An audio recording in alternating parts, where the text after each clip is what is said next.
How's it going tonight, Squallies? Tonight I thought I'd do a video on what's happening in France currently. So we should get into it. One second.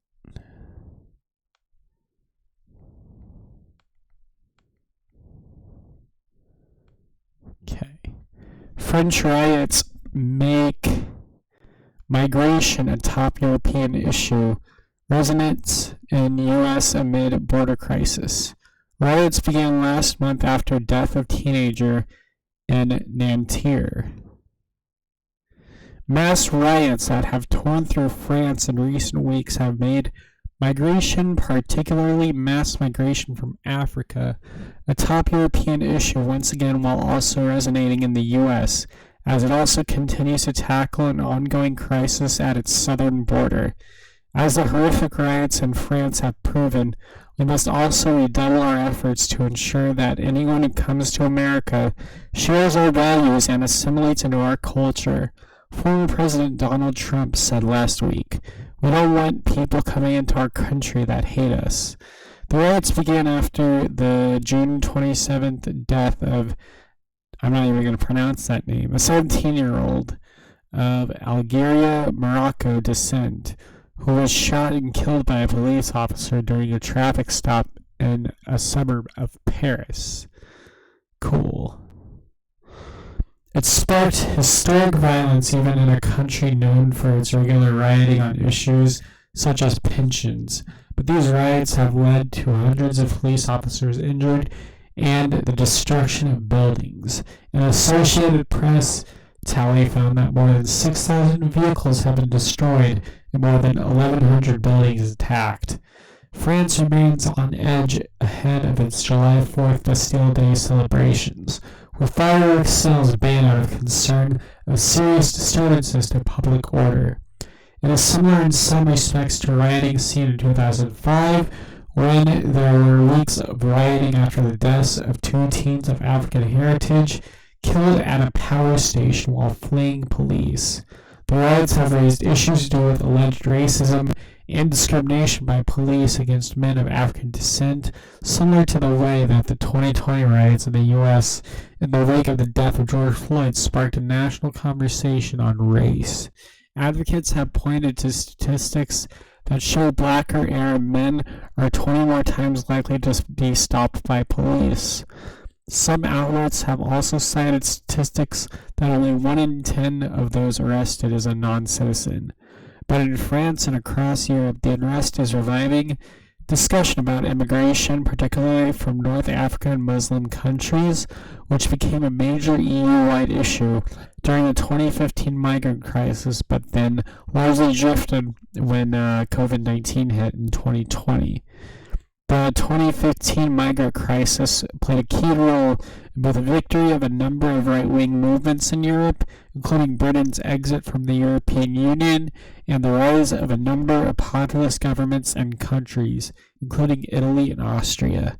It is also seen as playing a role in the victory of Donald Trump in the 2016 U.S. presidential election. Now, with the riots having torn through France, many on the right in Europe and the U.S. are highlighting the connection with migration, arguing that it emerges from a lack of assimilation amid large numbers of arrivals. Damn. In France, former right-wing presidential candidate Eric Zemmour was blunt in his assessment of the problem. "You tell us that these riots have nothing to do with immigration because many of the rioters are French, but it's even worse. We have forged for 40 years a people of French people who hate France," he said.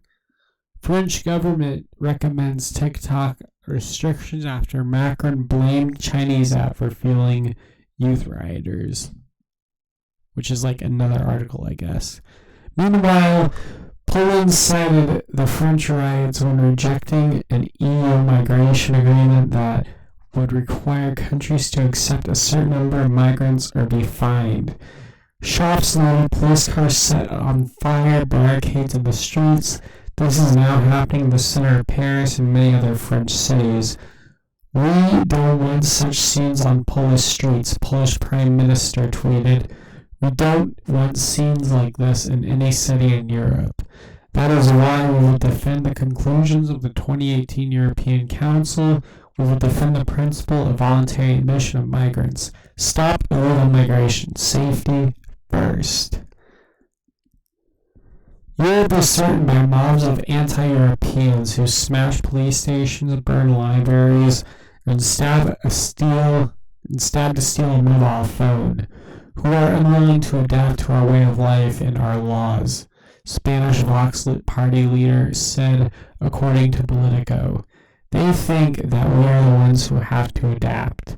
Douglas Murray, author of the 2017 book The Strange Death of Europe, Immigration, Identity, Islam, told Fox News Digital that France and many other developed countries have badly mismanaged migration.